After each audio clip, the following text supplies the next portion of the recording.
Guys, welcome to HardReset.Info. Today I have Motorola Moto G30 and I want to show you how to see available random access memory on this device.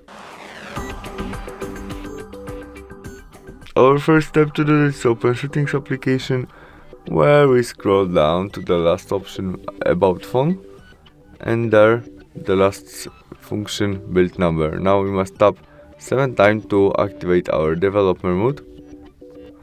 To do that, we must confirm it by enter our look screen, and now we are developer. We can go back and tap on System, where we have more option in developer option, and there we tap on memory and we can read information about our available random access memory.